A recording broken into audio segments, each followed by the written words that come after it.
Rapaz, eu não imaginei que eu veria esse dia. Estamos vendo um dia muito interessante para o futebol brasileiro, né? Já aconteceu com você alguma vez, Paulinho, assim, uma negociação meio nessa pegada, de repente na tua saída do Palmeiras ou na ida para o Corinthians, sei lá, de se vai, não vai, zum na imprensa, e aí rola a confirmação em cima da hora? Negociação, sim, mas não nesse nível, né, de vazar, né? Porque isso aí até isso é uma jogada de marketing muito bem feita pelo Botafogo. Mas não, assim não, dessa demora toda. Normalmente, quando as minhas negociações saíam, elas eram bem diretas. Até porque o passe, né? A gente tinha um passe, lei do passe ainda, então a gente... O clube estava ciente. Não tinha como a saída não era conturbada. Exatamente. Também, né? Então... Bom, e aí Tureno Botafogo, por onde começar, Rafa? É um craque, né? Talvez os maiores jogadores da história de Costa do Marfim e um craque assim de proporção mundial. Dá para falar de vários aspectos, até a questão de como se deu a contratação, que não está confirmada, é bom que se fale. Né? Ainda não está confirmada pelo Botafogo. Mas parece que foi dado sinal verde que ele devolveria esse... O Botafogo meio que fez o que dava, chegou até o seu limite, está aqui, assinamos a nossa parte, agora com vocês e falta ele devolver a assinar. Esse vídeo que está produzido já há algum tempo, desde o princípio da novela, acabou circulando para que fosse veiculado assim que a confirmação da negociação saísse. Só que acabou se atropelando, enfim, quem teve acesso ao vídeo acabou atropelando a divulgação. Esse é um ponto, que os caminhos foram tortuosos, né? Sim. Um afastamento, uma quase certeza, e aí a declaração do Ricardo Rotenberg, né, que faz parte do comitê de gestão do Botafogo hoje, falando que ele se recusou a dizer não. E aí ficou um negócio meio estranho, enfim. Mas parecia que tinha sido uma negativa... uma negativa carinhosa, enfim, com respeito. Mas o que parece é que ele também estava imaginando só fechar e estar presente para começar os trabalhos mais próximo à disputa do Campeonato Brasileiro. O principal torneio no país. Inclusive a ideia é que, né, seja dessa forma, que ele não chegue agora para Campeonato Carioca. E se, assim, aí você tem o viés Yaya.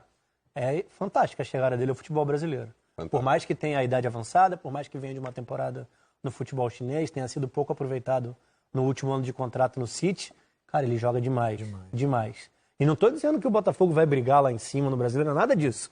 Porque o elenco já foi formado, é um ano de dificuldade, é até muito doido que se imagine um ano de dificuldade, tendo Honda e Yaya como referências, né, contratados, mas é legal por si só. A presença do Yaya Touré no Brasil é legal nesse aspecto. É muito legal. E fatalmente, pelo que é o desnível, pelo que é a qualidade dele, a gente vai ver bons momentos dele individualmente falando. Se isso vai se transferir para uma equipe melhor, é muito cedo ainda e é difícil de prever até pelo que foi a montagem do elenco, pelo que é a fragilidade do clube como um todo, até financeira. Os adversários do Yaya, todos conhecem ele ou tem molecada muito nova que nem viu direito o Yaya deitando e rolando? Eu acho que conhece porque o Yaya é um cara de videogame. É o cara do FIFA. Tá em todos os jogos do pé, A galera usava ele. Eu acho que o movimento que o Botafogo está fazendo, né, fez com o Honda e faz com o Yaya, é importantíssimo até para mexer com o clube, né? Eu acho que a parte técnica eu não discuto. Eu acredito que o Yaya vai dar muito certo assim na parte técnica, não estou dizendo que o Botafogo também vai ser um time que vai brigar por títulos, vai brigar por Libertadores, mas vai dar uma modificada bem boa, principalmente de como está agora, né? Pela qualidade, pela capacidade, pela experiência, né? Vai tirar essa pressão, esse peso em cima desses garotos, né? Como o Bruno Nazário. São jogadores que, para jogador jovem, para o momento que um clube passa, Rafa e Fred, é importante para dar essa sustentação. Para o ano, entendeu? Para você ter essa movimentação, para a torcida, né, abraçar a equipe, eu acho que isso é importante. Acho que o Botafogo está fazendo certinho. Agora, na parte técnica, que eu gosto de falar, eu acho que vai dar muito certo, porque é um jogador de muita qualidade. E não muda ele não está com tanta outro. idade assim para se falar, ele está em fim de carreira, é um jogador que se cuida, né? Então eu acredito que usa muito, né, a parte técnica dele, ele sempre usou a parte técnica, mesmo usando a força, mas usava muito a parte técnica, então acho que vai ser de fundamental importância para o Botafogo. Bom, ainda nessa atuada do Botafogo, montando um elenco e criando atrativos para o seu torcedor abraçar o projeto todo, tem o Honda, que o Paulo Nunes acabou de citar, inclusive hoje, aí já mais perto de agora, o Paulo Nunes seria interessante, o Honda divulgou um vídeo que na verdade foi gravado pela Botafogo TV e aí divulgado também nas redes sociais do atleta, contando e fazendo um convite para o torcedor do Botafogo acompanhar ele no jogo com o Paraná, falou que está muito empolgado para a partida da Copa do Brasil e é um cara que também vai ajudar a mudar um pouco os ânimos por lá. Vamos mostrar então o Keisuke Honda, atleta do Botafogo, agora sim, pronto para acelerar, pronto para entrar em campo. Fala, Honda. I still want. I haven't played yet, but I look forward to playing very much. Still just the beginning, you know. The team usually needs time to complete as a group. We still have to understand each other, especially other players and I. We can't communicate well because of language problem. I have to learn Portuguese more, and I want to know about them. Muito bem. Tá aí. Keisuke Honda dando suas palavras em inglês, falando um pouco do que pensa para essa partida. É um cara que pode justamente, nessa toada que a gente estava falando, movimentar a torcida, levar a galera para abraçar o projeto. Tem nome, tem peso para isso, Honda? Agora, se tudo se confirmar, tem um parceiro à altura, para ter um peso ainda maior nesse sentido. Né? Nosso colega Marvio dos Anjos acaba de mandar uma mensagem aqui, porque o negócio é ao vivo, é quente, que o Montenegro confirmou o acerto do Yaya ao Extra e o repórter Bruno Marinho. Então, aparentemente, ao Extra já está confirmada a contratação do Yaya Touré. Partindo desse ponto, com essa dupla... O Yaya tem mais peso, se a gente pensar em carreira internacional, mas o Honda é um jogador destacado. Eu acho que o que se destaca mais ainda nesse sentido é o profissionalismo.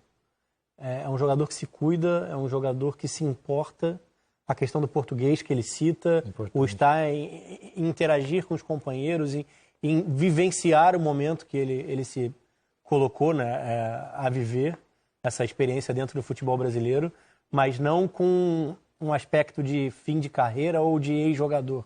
A gente fala muito sobre o atleta que alonga um pouco mais, dá uma roubada, entre aspas, porque é extremamente legítimo. Se tem alguém querendo contratar, tá tudo certo. Só vou te adiantar que 99% dos jogadores fazem então, isso.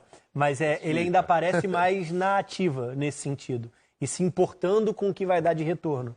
É claro que é a mesma situação, anterior ao Yaya Touré, inclusive.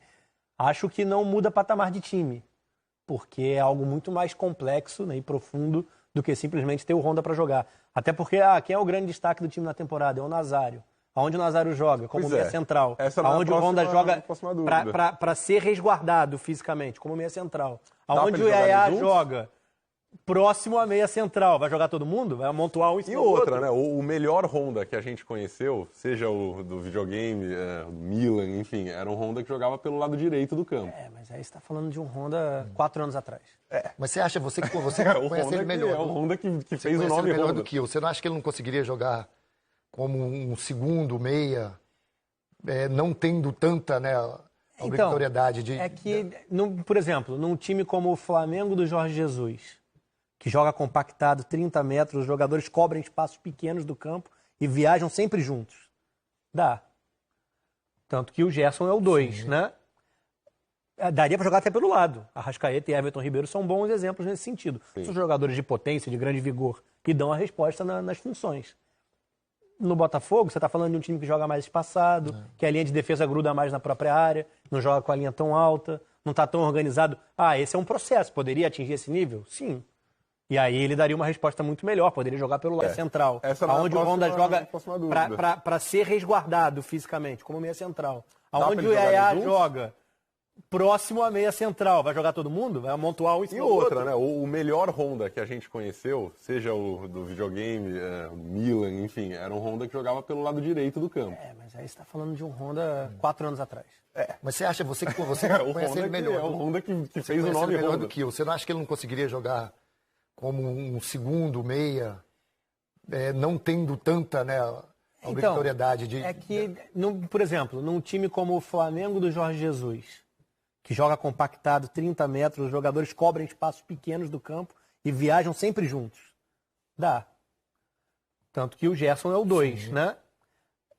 Daria para jogar até pelo lado. Arrascaeta e Everton Ribeiro são bons exemplos nesse sentido. Sim. São jogadores de potência, de grande vigor, e dão a resposta nas funções. No Botafogo, você está falando de um time que joga mais espaçado, que a linha de defesa gruda mais na própria área, não joga com a linha tão alta, não está tão organizado. Esse é um processo. Poderia atingir esse nível? Sim. E aí ele daria uma resposta muito melhor. Poderia jogar pelo lado do campo, inclusive. Sim. Não só como segundo homem. Mas hoje, o que é o jogo da equipe hoje, ele estaria vulnerável. tanto jogando um pouco mais atrás, como jogando aberto em um dos lados. Ele acabaria tendo dificuldade de entregar algo positivo pelo que é o contexto coletivo. Mas qual a maneira conservadora de fazer isso? Você tira o melhor jogador do ano? Você tira o Nazário para dar espaço para os dois nomes gigantes que chegam ou você encaixa o Nazário? Um deles vai penar. No último jogo, na estreia do Cortez, que é outro nome, que a gente não está nem falando porque não é tão badalado, o equatoriano. O Nazário foi deslocado para o lado no primeiro tempo e não rendeu. No segundo tempo, Cortez, pela questão física, foi substituído, ele veio para dentro, rendeu muito mais, fez o gol da vitória no fim. Enfim, como fazer?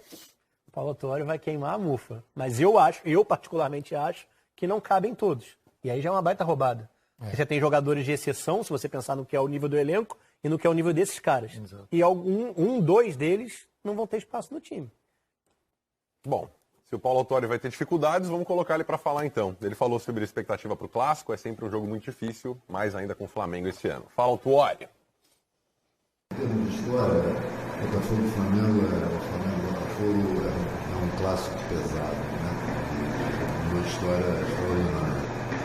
O momento, eu acho que em relação à equipe do Flamengo, todos sabem, não tem a ver com esse jogo, tem a ver com o geral. A equipe está muito bem, está ótimos jogadores. Qualquer vitória, né, em relação a qualquer adversário, para nós é fundamental para solidificar os processos que a gente está tentando no dia a dia implantar. Né? Tem um cara, uma figura interessante para esse clássico de amanhã que começou a cravar o nome dele na história do Flamengo justamente nesse jogo. O Bruno Henrique estreou num Flamengo e Botafogo, faz 2 gols, tem um jogão, começa a virar o artilheiro dos clássicos.